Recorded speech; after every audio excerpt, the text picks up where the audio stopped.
নমস্কার সুপ্রিয় দর্শক বন্ধুরা, প্রত্যেককে স্বাগত জানাই রূপজাহি চ্যানেলের বিশেষ পর্বে। 19 তারিখ শনিবার দিন, নভেম্বর মাস। এই দিন আপনি যদি একা থাকেন, অবশ্যই আমার বলা এই কার্যটি একবার করে দেখুন। রাত্রে ঘুমোতে যাওয়ার আগে আপনাদের নিজেকে একা রেখে কার্যটি করতে হবে। আপনারা যারা বহুদিন ধরে শত্রুর যন্ত্রণায় ভুগছেন, কর্মক্ষেত্রে বা ব্যক্তিগত জীবনে শত্রুরা বারংবার আপনাকে আপনার জীবনের বিভিন্ন পথে বাধা সৃষ্টি করার চেষ্টা করছে, তারা রাত্রে এই একটি ছোট্ট কাজ থেকে নিজের মধ্যে থাকা নেগেটিভিটিকে দূর করে ইতিবাচক শক্তিগুলোকে পূর্ণ করতে পারেন। যে সমস্ত এস নামের জাতক জাতিকারা আপনারা প্রচুর পরিমাণ কাজ দেখতে পাচ্ছেন, কাজের চাপের মধ্যে রয়েছেন এবং যার কারণে আপনি আপনার স্বাস্থ্য হানিও ঘটাচ্ছেন, জটিলতা আসছে জীবনে, খটকা আসছে বারংবার, যে খটকা আপনার সম্পর্কে আপনার প্রিয়জনের সঙ্গে বিভিন্ন রকম বাধা সৃষ্টি করছে, এই সমস্ত কিছুর নিবারণ নিয়ে আজকে আমি এই পর্বে চলে এসেছি।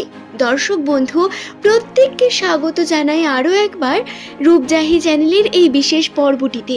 আপনার নামের প্রথম লেটারটি যদি এস লেটার দিয়ে শুরু হয়ে থাকে, তাহলে অবশ্যই আজকের ভিডিওটি সম্পূর্ণ দেখুন, কার্যটি করার চেষ্টা করুন। যে কোনো শনিবার কার্যটি করবেন। নিজের কর্মের উন্নতি, আর্থিক উন্নতি, জীবনে সফলতার জন্য এস দিয়ে শুরু নামের মানুষদের বেশ কয়েকটি বিষয় তো খেয়াল রাখতেই হবে। যদি বন্ধুরা প্রথমে আমরা সমস্যা নিয়ে কথা বলি, তাহলে সাধারণত এস দিয়ে শুরু নামের মানুষদের সমস্যা হলো তাদের রাশিতে শনির খারাপ প্রভাব। শনি এবং রাহুর এই প্রভাবের কারণে বারংবার সমস্যায় পড়ছেন আপনারা। বিভিন্ন দিক থেকে আর্থিক সংকট এবং ভুল ডিসিশন আপনাকে বারংবার কষ্টের মুখে ফেলছে। দর্শক বন্ধু, এস দিয়ে শুরু নামের মানুষেরা প্রধানত অনেক কঠোর পরিশ্রমী হয়ে থাকেন এবং এরা নিজেদের জীবনে একটা উন্নতিকর জায়গায় পৌঁছানোর চেষ্টাই করে থাকেন। নামের প্রথম লেটার এস দিয়ে শুরু নামের মানুষদের মধ্যে প্রচুর ঐশ্বরিক ক্ষমতা বর্তমান, যে ক্ষমতা থেকে আপনারা খুব তাড়াতাড়ি যে কোনো ছোটোখাটো বিষয় থেকে জ্ঞান অর্জন করতে পারেন, সেটাকে শিখে নিতে পারেন এবং নিজের জীবনে সেই জ্ঞানকে প্রয়োগ করতে পারেন। দর্শক বন্ধু, তবে এই এস নামের মানুষদের জীবনে প্রচুর পরিমাণ সমস্যার সঙ্গে লড়াই করতে হয়। আপনার নামের প্রথম লেটার যদি এস দিয়ে হয়ে থাকে, তাহলে আপনাকে বলি, রাশিচক্র অনুসারে বেশ কিছু বিষয় আপনার জন্য বর্তমান, যেটা করার মাধ্যমে আপনি শনির যে খারাপ প্রভাব আপনার উপর পড়ে রয়েছে সেটাকে কাটাতে পারেন।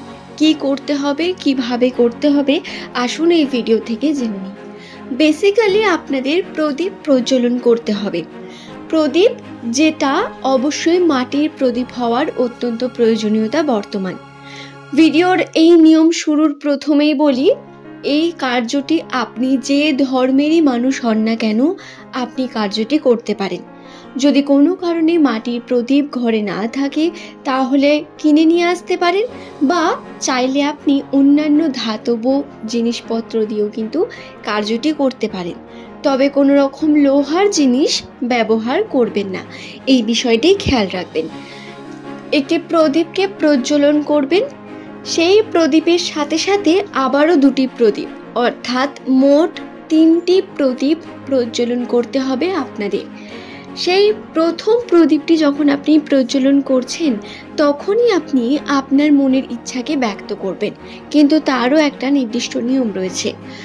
গৃহের যখন আপনি দিনের সমস্ত কার্য শেষ করে ফেলেছেন, সন্ধ্যার সময় নয়, বরং রাত্রে ঠিক ঘুমোতে যাবেন তার আগেই আপনি এই কার্যটি করবেন। চেষ্টা করবেন একাকিত্বে কার্যটি করার, যেন কার্যটি করার সময় অন্য কেউ আপনাকে না ডাকে বা অন্য কোনো দিকে আপনার মনোযোগ না চলে যায়। আপনি কার্যটা একা মনে করবেন এবং যখন করছেন তখন গৃহের ঈশান কোণ বরাবর কার্যটি করার চেষ্টা করবেন। যদি কোনো কারণে তা সম্ভব না হয়, তাহলে এমন একটি বাড়ির কোণাকে বেছে নেবেন যেখানে সকলে সচরাচর যায় না রাত্রের সময়। সেই জায়গায় আপনি বসে একটি প্রদীপকে প্রজ্বলন করলেন। তারপরে আপনি আপনার মনের ইচ্ছে, মনোবাঞ্ছাটিকে ব্যক্ত করবেন। আপনার ইষ্ট দেবতা আল্লাহ যাই বলুন না কেন, তার কাছে ব্যক্ত করবেন যে আপনার কি সমস্যা হচ্ছে বা আপনি ঠিক কী চান, যে সমস্যাগুলো থেকে আপনি দূরে যেতে চান। আপনার পারিবারিক অশান্তি, বিভিন্ন রকম সমস্যা, সেই সমস্যাগুলি থেকে যাতে বেরিয়ে আসতে পারেন। চেষ্টা তো করছেন বিভিন্নভাবে কার্য করার, কার্য দেখতে পাচ্ছেন কিন্তু করতে পারছেন না। করতে গিয়ে দেখছেন সময় পেরিয়ে গেছে বা সঠিকভাবে হয়ে উঠছে না অলসতার কারণে। এই বিষয়গুলোকে কিন্তু ঈশ্বরের কাছে ব্যক্ত করবেন। তারপরে এই বলা শেষ হলে আপনি বাকি দুটি যে প্রদীপ নিয়েছেন সেই দুটিকেও প্রজ্বলন করবেন। প্রদীপের ক্ষেত্রে আপনারা এক্ষেত্রে ঘি ব্যবহার করতে পারেন, খুবই ভালো হয়। যদি আপনারা গাওয়া ঘি ব্যবহার করেন, যদি কোনো কারণে তা সম্ভব না হয় তাহলে সরিষার তেল ব্যবহার করুন এবং তাতে 1 ফোঁটা করে গাওয়া ঘি দিয়ে দিন। যদি বাড়িতে একান্তই গাওয়া ঘি না থাকে তাহলে সরিষার তেলেও কার্যটি করতে পারেন, তবে 1 ফোঁটা করেও যদি গাওয়া ঘি দেন এতে আপনারা আরও বেশি ভালো করে কার্যটি সম্পূর্ণ করতে পারবেন। এরপর 3টি প্রদীপের মধ্যে একটি প্রদীপ রাখবেন আপনার সদর দরজা, যেটা আপনার বাড়ির মুখ্য দরজা, যেখান থেকে মানুষ প্রবেশ করে সাধারণত। সেই দরজা অর্থাৎ বড় দরজা বা মুখ্য দরজার সামনে একটি প্রদীপ রাখবেন। আরেকটি রাখবেন আপনার গৃহের ঈশান কোণে, যেখানে বসে আপনি কার্যটি করেছেন সেখানে।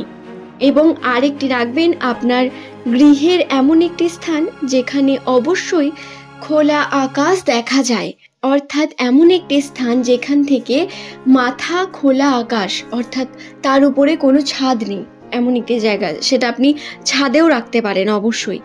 এবং কোনো চিন্তা করবেন না যদি রাত্রিবেলাতে এই প্রদীপ নিভেও যায় তাহলেও কোনো সমস্যা নেই। হাওয়া লেগে প্রদীপ নিভে যেতেই পারে, কারণ আমরা খোলা জায়গায় রাখছি প্রদীপটিকে। তাই অবশ্যই এই কার্যটি সম্পূর্ণ করবেন। করার পরে আপনি রাত্রে ঘুমোতে যাবেন। সেই দিন আপনি কয়েকটি নিয়ম পালন করবেন। সেই দিন শুদ্ধ রাখার চেষ্টা করবেন নিজের শরীরকে, নিজের মনকে। অন্যকে নিয়ে সমালোচনা করা, অন্যের কথা বলা, অন্যের নিয়ে বিভিন্ন রকম খারাপ মন্তব্য, এগুলো করবেন না। এবং যদি আপনি একজন দাম্পত্য জীবনের মানুষ হয়ে থাকেন তাহলে আপনাদের অবশ্যই বলবো রাত্রে কিন্তু আপনাদের শুদ্ধ থাকার প্রয়োজনীয়তা বর্তমান রয়েছে।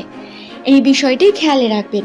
আশা করছি ভিডিওটি আমি আপনাদের বোঝাতে পারলাম। ভিডিওটি ভালো লাগলে একটি লাইক করে চ্যানেলটিকে সাবস্ক্রাইব করে নেবেন। এমনই ভিডিও পাওয়ার জন্য নিচের কমেন্ট সেকশনে আপনার শুভ নামটি কমেন্ট করে জানাবেন।